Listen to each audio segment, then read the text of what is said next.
السلام علیکم ورحمۃ اللہ وبرکاتہ۔ الحمد للہ رب العالمین، والصلاة والسلام على سید الانبیاء والمرسلین وعلى آلہ واصحابہ اجمعین ومن تبعهم بإحسان إلى یوم الدین، اما بعد۔ محترم حاضرین مجلس، آج کے اس علمی پروگرام میں مجھے آپ حضرات سے جس موضوع پہ تھوڑی دیر گفتگو کرنی ہے اس کا عنوان ہے وہ چیزیں جن سے روزہ ٹوٹ جاتی ہے۔ اس کو عربی میں مفطرات الصوم کہتے ہیں۔ اللہ رب العالمین کی عبادت کے لیے ایک مسلمان دن بھر بھوک اور پیاس برداشت کرتا ہے، اور اللہ تعالیٰ نے جن چیزوں سے ہمیں منع کیا ہے ان سے رکا رہتا ہے۔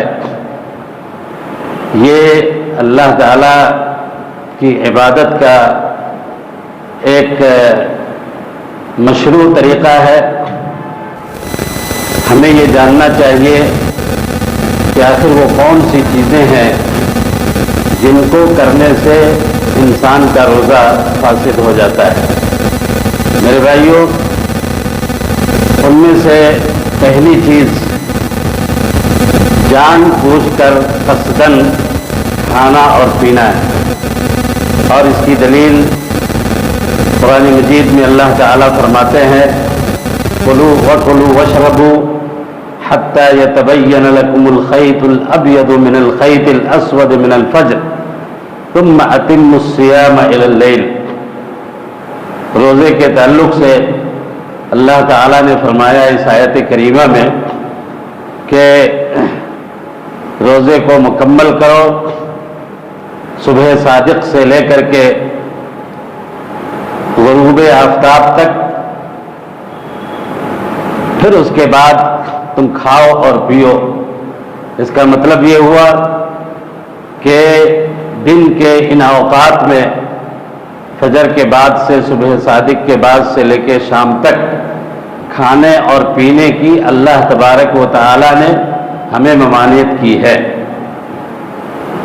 اس سے یہ پتہ چلا کہ اگر کوئی شخص قصداً اور جان بوجھ کر کے ایسی چیز جو اس کے پیٹ میں داخل ہو جائے حلق کے ذریعے، تو اس سے روزہ ٹوٹ جائے گا۔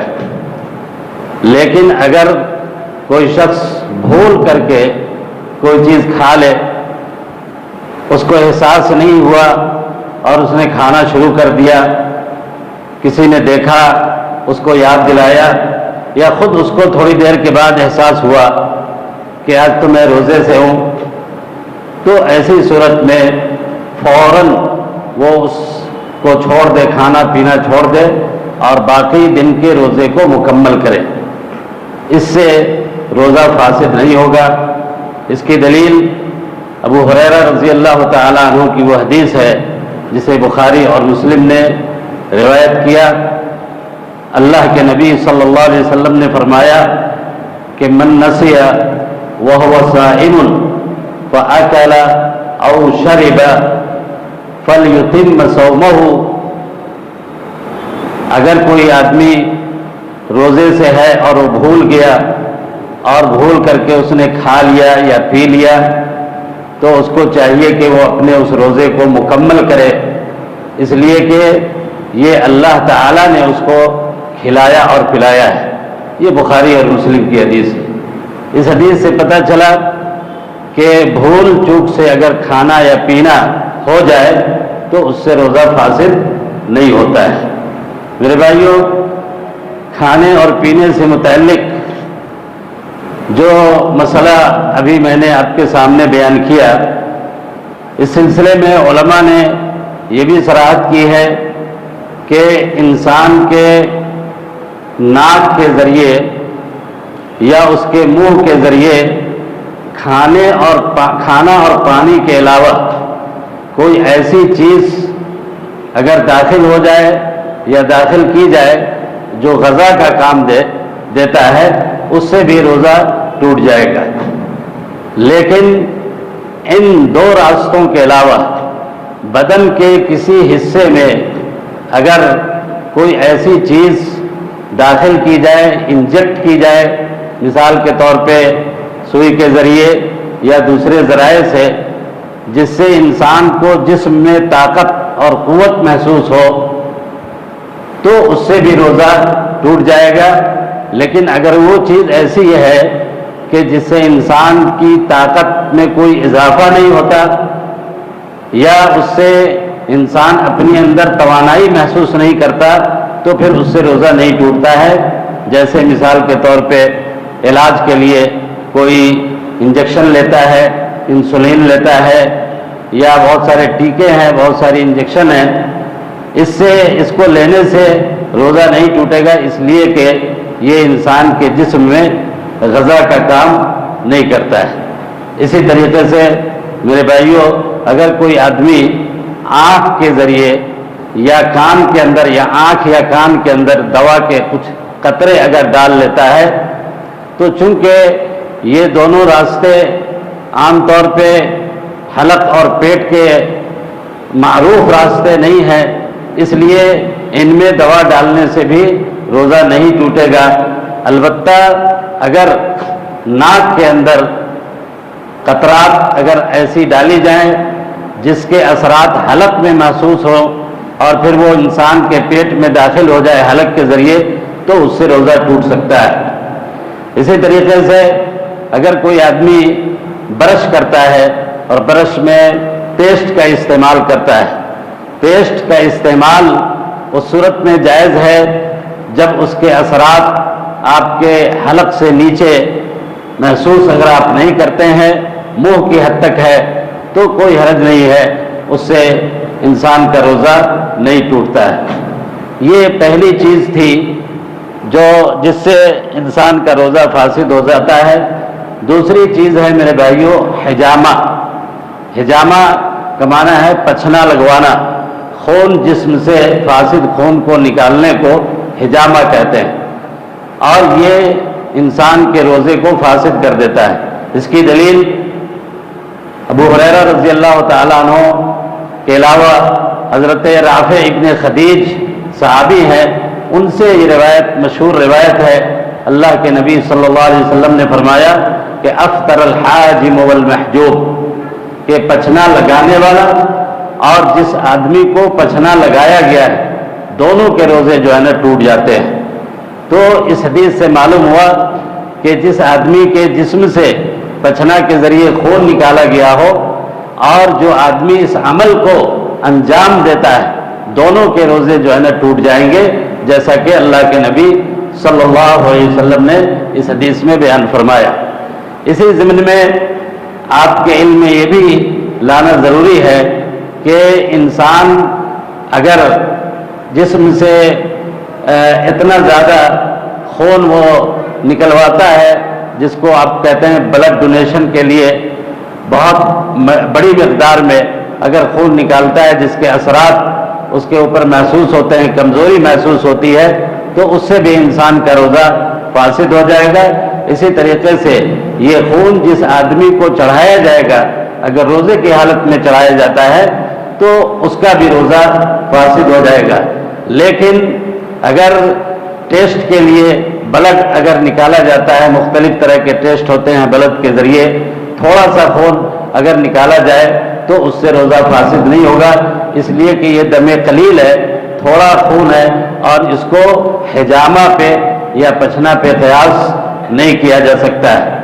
میرے بھائیوں، اسی ضمن میں اگر کوئی خدا نخواستہ کوئی انسان جس کے گردے فیل ہو جاتے ہیں، گردے کی بیماری ہے، اور اس کو ہفتے میں یا مہینے میں یا کچھ دنوں کے بعد اس کے خون کو بدلنا پڑتا ہے، جسم کا خون نکال کر کے مشین کے ذریعے اس کی صفائی ہوتی ہے، پھر اس کے جسم میں ڈالا جاتا ہے، تو ایسا کرنے سے انسان کا روزہ ٹوٹ جائے گا۔ جسم سے اگر خون نکالا جائے اور مشین کے ذریعے اس کی صفائی اور پھر دوبارہ ڈالا جائے تو اس سے اس کا روزہ فاسد ہو جائے گا، اس دن وہ روزہ نہیں رکھے گا۔ باقی دنوں میں ایسا مریض روزہ رکھ سکتا ہے ڈاکٹر کے مشورے کے مطابق، اگر اس کی صحت پہ بہت زیادہ اس کا اثر پڑنے والا نہیں ہو۔ یہ چیزیں حجامہ سے متعلق ہیں۔ تیسری چیز جو انسان کے روزے کو فاسد کرتی ہے وہ جماع ہے۔ بیوی سے اگر انسان جماع کرے یعنی اس کی شرمگاہ میں اپنے شرمگاہ کو داخل کرے تو اس سے روزہ ٹوٹ جاتا ہے، چاہے منی کا انزال نزول ہو یا نہ ہو۔ اور ایسا کرنے پہ اللہ تبارک و تعالیٰ نے اس کے لیے جو کفارہ مقرر کیا ہے، قرآن مجید میں اللہ تعالیٰ نے اس کی تفصیل بتائی کہ اگر کوئی یہ غلطی کرتا ہے تو اس کو سب سے پہلے یہ چاہیے کہ وہ اللہ سے توبہ کرے، استغفار کرے، اس لیے کہ روزے کی حالت میں ایسا کرنے سے شریعت نے اللہ کے رسول نے اس کو منع کیا ہے۔ تو اگر کر لیا ہے تو اس کا کفارہ یہ ہے کہ وہ یا تو ایک غلام آزاد کرے یا اگر نہیں تو پھر جو ہے نا 2 مہینے کا مسلسل بغیر وقفے سے روزہ رکھے، اور اگر نہیں رکھ سکتا تو 60 مسکین کو کھانا کھلائے۔ یہ اس عمل کا کفارہ ہے جو انسان روزے کی حالت میں جماع کے ذریعے روزے کو فاسد کرتا ہے۔ میرے بھائیوں، اس سلسلے میں یہ بات بھی آپ کے ذہن میں رہنی چاہیے کہ جماع کا جو عمل ہے وہ 2 طرفہ ہوتا ہے، شوہر اور بیوی دونوں کی طرف سے ہے۔ تو اگر دونوں کی رضامندی سے یہ عمل انجام پایا روزے کی حالت میں دن میں تو دونوں کو کفارہ ادا کرنا پڑے گا، لیکن اگر بیوی کی رضامندی کے بغیر شوہر نے اس عمل کو انجام دیا ہے تو بیوی کو صرف روزے کی قضا کرنی ہے، اس کو کفارہ ادا نہیں کرنا ہے۔ اسی طریقے سے اگر کوئی انسان اپنی شہوت پہ قابو نہیں رکھ پاتا روزے کی حالت میں اور وہ مختلف ذرائع سے اگر اس کا منی خارج ہو جاتا ہے، یعنی وہ بیوی سے جماع نہیں کرتا، مثال کے طور پہ اس نے روزے کی حالت میں اپنے بیوی کا بوسہ لے لیا یا اس کو چھو لیا یا اس نے اور ذریعے سے منی خارج کر دیا تو اس سے بھی انسان کا روزہ فاسد ہو جائے گا، لیکن اس صورت میں اس کو صرف روزے کی قضا کرنی ہوگی، کفارہ ادا نہیں کرنا ہوگا، اس لیے کہ کفارہ کے لیے جماع کو اللہ تبارک و تعالیٰ نے منصوص طریقے پہ قرآن میں بیان کیا ہے کہ جماع کی صورت میں ہی کفارہ ادا کرنی، اور یہاں پہ جماع نہیں پایا گیا، بغیر جماع کے منی کا خروج ہوا، اس لیے ایسی صورت میں صرف قضا کافی ہے، کفارے کی ضرورت نہیں ہے۔ میرے بھائیوں، یہ تیسری چیز ہوئی جو روزے کو فاسد کرنے والی ہے۔ چوتھی چیز ہے حیض اور نفاس کا ہونا۔ عورت اگر حائضہ ہو جاتی ہے، حیض کا خون نکل آتا ہے یا وہ نفاس میں مبتلا ہو جاتی ہے، بچے کی ولادت ہوتی ہے اور خون نکلتا ہے تو اس سے روزہ فاسد ہو جائے گا۔ ایسی صورت میں عورت کو یہ چاہیے کہ وہ روزہ فوراً توڑ دے اور روزے کی وہ قضا بعد میں کرے گی، لیکن نماز کی قضا اس کے اوپر نہیں ہے۔ حضرت عائشہ رضی اللہ تعالی عنہا کی مشہور حدیث ہے، اللہ کے نبی صلی اللہ علیہ وسلم سے انہوں نے پوچھا تو آپ نے فرمایا کہ ہاں، حائضہ اور نفسا یہ دونوں نہ روزہ رکھیں گے اور نہ نماز پڑھیں گے۔ میرے بھائیوں، یہ چوتھی چیز تھی۔ پانچویں چیز ہے نیت افطار۔ اگر کوئی شخص دل میں پختہ طور پہ نیت کر لے کہ آج مجھے روزہ نہیں رہنا ہے، یعنی اس نے سحری کھائی ہوئی ہے، دن میں روزے کی ابتدا دن کی ابتدا اس نے روزے سے کیا ہوا ہے، لیکن بعد میں چل کر کے چاہے وہ افطاری سے چند منٹ پہلے ہی کیوں نہیں ہو یا دن کے کسی حصے میں اگر اس نے پختہ ارادہ کر لیا، نیت کر لیا کہ آج مجھے روزہ نہیں رہنا ہے، تو اس کا روزہ ختم ہو گیا، چاہے اس نے کچھ کھایا ہو یا نہ کھایا ہو۔ اس کی دلیل اللہ کے نبی صلی اللہ علیہ وسلم کی حدیث ہے انما الاعمال بالنیات، عمل کی قبولیت اور عدم قبولیت کا دار و مدار اللہ تعالیٰ کے نزدیک نیت کے اوپر ہے. اسی لیے ہم روزے کی نیت کر کے روزہ رکھتے ہیں، اور اگر ہم نے روزے کو توڑنے کی نیت کر لی تو ہمارا روزہ جو ہے نا فاسد ہو گیا، چاہے اس کے لیے ہم کچھ روزے کو توڑنے کے لیے کھائیں یا نہ کھائیں، پانی پیے یا نہ پیے. اس کے علاوہ روزے کو جو چیزیں فاسد کرتی ہیں میرے بھائیوں، ان میں سے ایک ہے ارتداد، یعنی انسان کا دین اسلام سے پھر جانا، مرتد ہو جانا.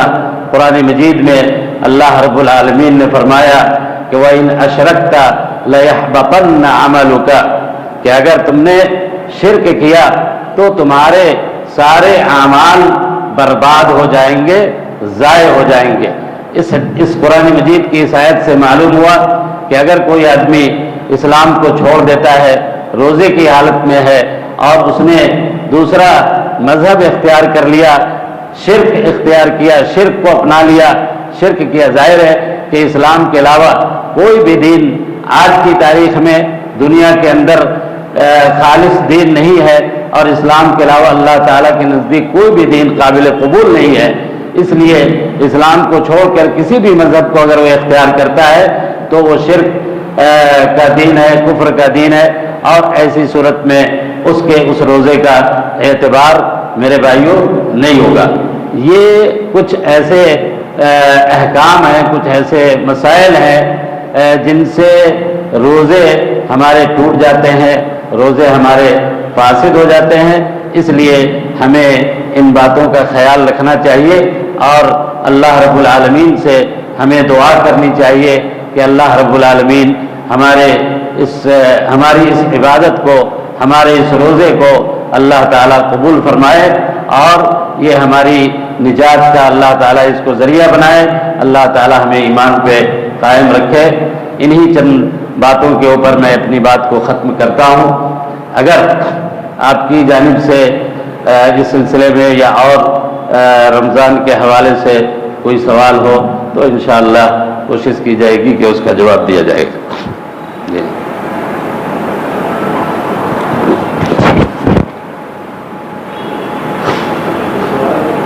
ہاں، کیا ختم کیا جائے؟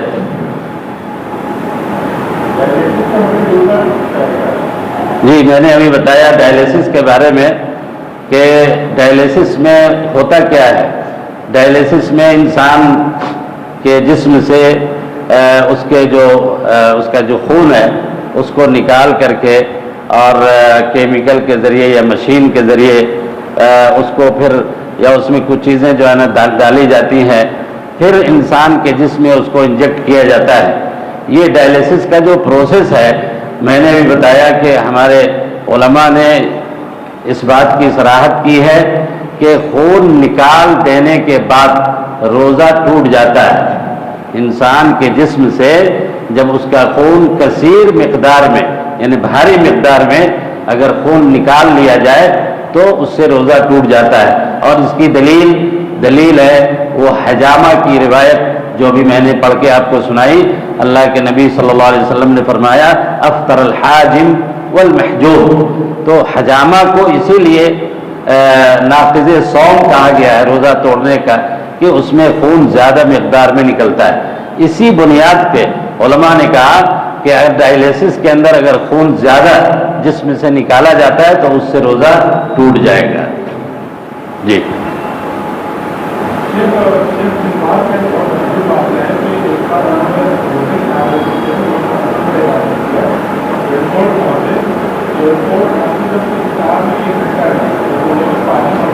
ہاں جی جی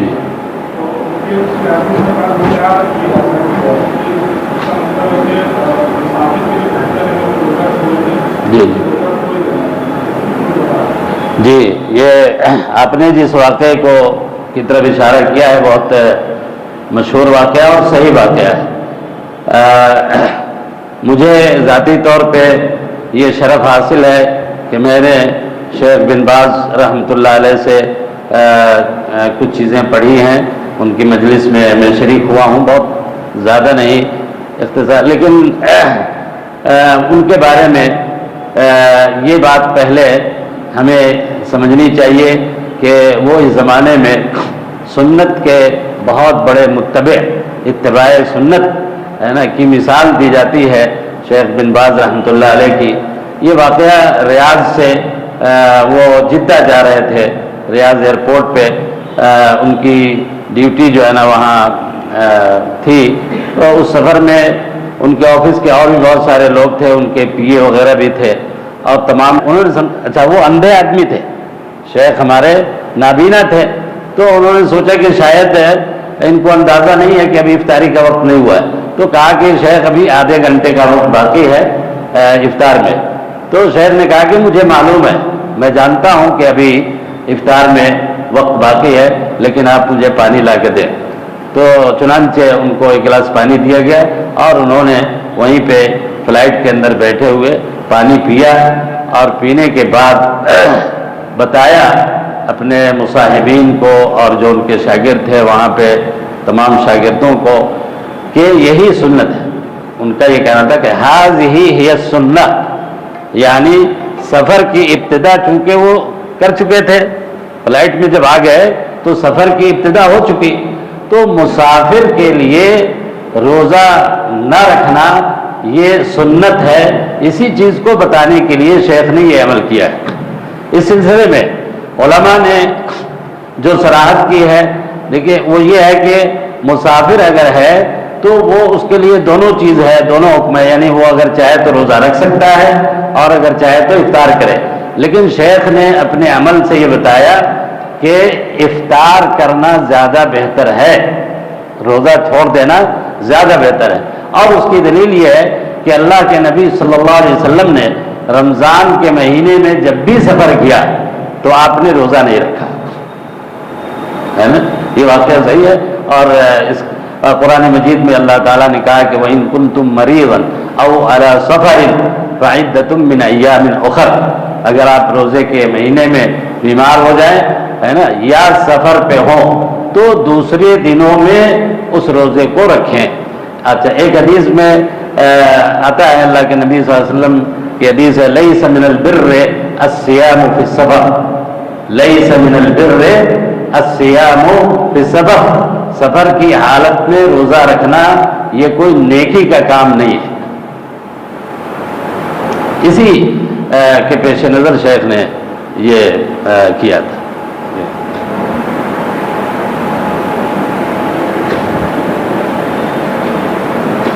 اور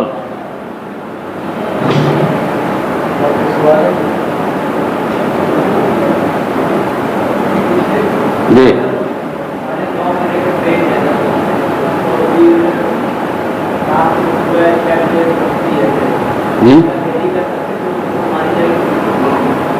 جی نہیں سنا میں نے سوال آج. جی آپ بتائیے. 9:30 بجے دن میں، رات میں. ہاں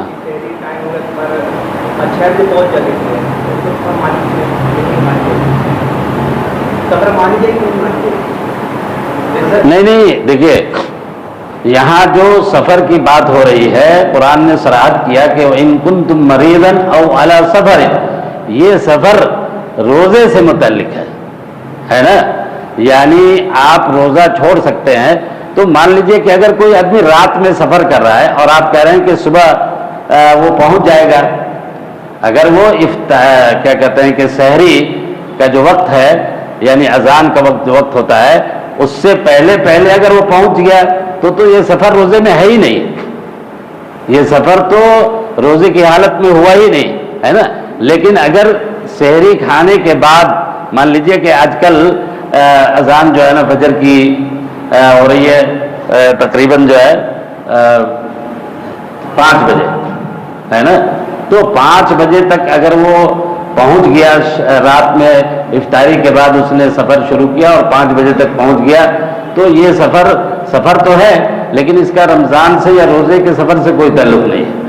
لیکن اگر مان لیجئے کہ وہ صبح میں پہنچتا ہے 7 بجے 8 بجے تو وہ یہ سفر اس کا یہ جو ہے نا مانا جائے گا کہ وہ سفر میں ہے اور اگر وہ چاہے تو روزہ چھوڑ سکتا ہے. یعنی سفر کی ابتدا اگر روزے کی حالت میں یا روزے کا اختتام اگر سفر کی حالت میں ہوتا ہے تو وہ سفر مانا جائے گا. جی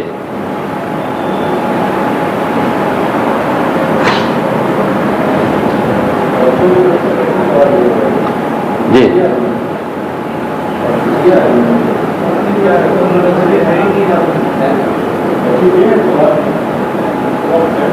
عورتیں بھی ہیں کیا؟ اچھا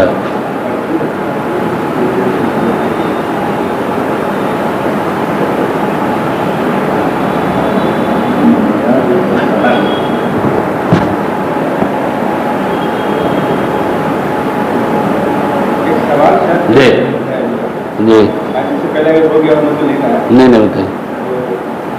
تراویح عموماً پڑھ لیتے ہیں مرتبہ اور پڑھ لیتے ہیں. اس کے باوجود اگر آپ کو قیام کرنے کا من ہوتا ہے تو کوئی قید ہے کیا کہ اتنی نکال پڑے ہیں؟ دیکھیے یہ آپ کا سوال جو ہے اگر اس کے تعداد کے بارے میں ہے دو چیزیں ہیں. ایک تو آپ نے کہا کہ امام کے ساتھ ہم نے تراویح پڑھ لی ہے نا, امام نے جتنی رکعت پڑھائی آپ نے پڑھ لی. تو اس سلسلے میں آپ کو ایک حدیث سنانا چاہتا ہوں. صحیح حدیث ہے. اللہ کے نبی صلی اللہ علیہ وسلم نے 3 دن کم از کم آپ نے تراویح کی نماز مسلمانوں کو مسجد نبوی میں جماعت کے ساتھ پڑھائی ہے. اسی میں ایک دن ایک صحابی نے اللہ کے نبی صلی اللہ علیہ وسلم سے یہ کہا کہ اللہ کے نبی آپ ہمیں اور لمبی نماز پڑھائیے ہے نا, یعنی آپ نے نماز ختم کر دی, ابھی ہم لوگ چاہتے ہیں کہ اور لمبی نماز پڑھیں اور دیر تک پڑھیں. تو اس موقع پہ نبی صلی اللہ علیہ وسلم نے یہ فرمایا کہ من قام مع الامام حتى ينصرف كتب له قیام لیلۃ. من قام مع الامام یعنی جو آدمی امام کے ساتھ قیام اللیل کرتا ہے حتی ینصرف, اور اس وقت تک وہ امام کے ساتھ رہتا ہے جب تک کہ امام فارغ نہ ہو جائے, یعنی وطر وغیرہ سے مکمل طور پہ جب امام فارغ ہو جائے اس وقت تک آپ امام کی ابتدا میں نماز پڑھتے ہیں. کتب لہ قیام لیلۃ, تو اس بندے کے لیے پورے رات کے قیام اللیل کا ثواب لکھا جاتا ہے. پورے رات میں قیام اللیل کا جو ثواب ہے وہ ثواب اس بندے کے لیے لکھا جائے گا جس نے امام کے ساتھ تراویح یا قیام اللیل ہے نا. تو اس سے یہ پتہ چلا کہ ہمیں اس بات کا اہتمام کرنا چاہیے کہ امام کے ساتھ مسجد میں تراویح کی نماز پڑھیں. ایک بات. دوسری بات جو آپ کا دوسرا سوال جو اس سے جو متعلق ہے کہ اگر آپ نے تراویح کی نماز امام کے ساتھ پڑھ لی, آپ گھر چلے گئے ہے نا, تو اس حدیث کی روشنی میں انشاءاللہ اگر آپ نے نماز نہیں بھی پڑھی پوری رات تو انشاءاللہ آپ کو قیام اللیل کا ثواب ملے گا. لیکن اس کا یہ مطلب نہیں ہے کہ اس کے بعد آدمی نماز نہیں پڑھ سکتا ہے نا. اس کے بعد بھی اگر گھر میں کوئی آدمی نماز پڑھنا چاہے تو وہ نماز پڑھ سکتا ہے, اور اس کے لیے اس کے رکعات کی کوئی تحدید نہیں ہے. اللہ کے نبی صلی اللہ علیہ وسلم کی حدیث ہے صلاۃ اللیل والنہار مثنی مثنی, صلاۃ اللیل والنہار مثنی مثنی, یعنی رات کی نماز اگر آپ پڑھنا چاہتے ہیں تو 2 رکعت نماز کر کے آپ پڑھ سکتے ہیں. 2 رکعت نماز پڑھیں اور اخیر میں جو ہے نا آپ وطر کے ذریعے اس نماز کو ختم کریں. تو ایسی کوئی یہ تحدید جو ہے نا اس سلسلے میں نہیں ہے, اگر آدمی چاہے گا تو پڑھ سکتا ہے. ہاں, کوئی اگر جیسے رات کو کھانا وغیرہ کھا کے سو جاتا ہے, دل میں نیت ہوتی ہے کہ ہم روزہ رکھیں گے, اگر میں جاگ نہیں پاتا تو کیا صبح جاگنے کے بعد وہ روزہ رہے گا یا کیا؟ دیکھیے اللہ کے نبی صلی اللہ علیہ وسلم کی حدیث ہے کہ من لم یجمع الصیام من اللیل فلا صوم لہ, کہ جس نے رات میں روزے کی نیت نہیں کی اس کا روزہ نہیں ہے۔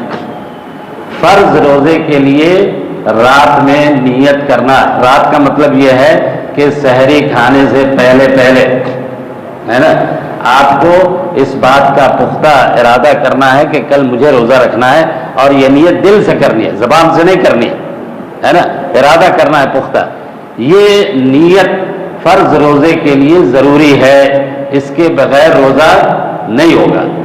مان لیجیے جو سوال ہے اس کے مطابق جو ہے نا کہ آدمی کھانا عشاء کی نماز کے بعد کھانا کھایا اور اس کا ارادہ ہے دل میں کہ ہم کل روزہ رکھنا ہے مجھے، لیکن وہ کھانے کے بعد سو گیا اور سوتا رہ گیا، سحری میں بھی نہیں اٹھا، فجر میں بھی نہیں اٹھا، اور دن ہو گیا ہے نا، تو چونکہ اس نے رات کے ایک حصے میں، پہلے حصے میں اس نے نیت کرنی ہوئی تھی کہ مجھے کل روزہ رکھنا ہے، اس لیے اس کا روزہ صحیح ہے، اور اس کو پھر دوبارہ جو ہے نا سے کوئی نیت کی ضرورت نہیں، وہ نیت کافی ہے۔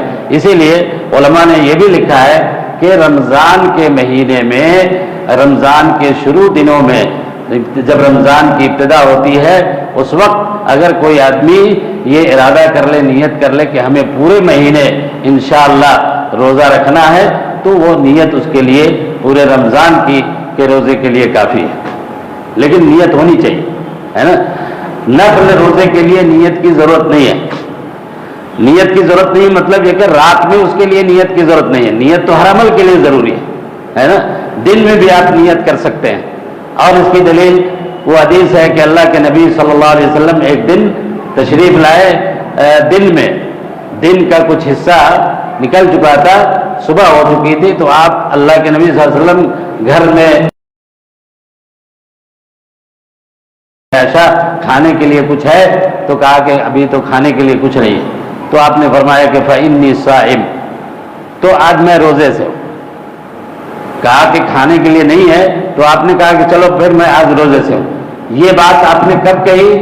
جب سورج نکل چکا تھا ہے نا، لیکن آپ نے کچھ کھایا نہیں تھا، تو معلوم یہ ہوا کہ نفلی روزے کے لیے دن میں بھی آدمی جس وقت سے روزے کی نیت کر لے گا، نیت کر سکتا ہے، فرض روزے کے لیے رات میں نیت کرنا ضروری ہے۔ وصلی اللہ تعالی علی نبینا محمد وعلی آلہ وصحبہ وسلم۔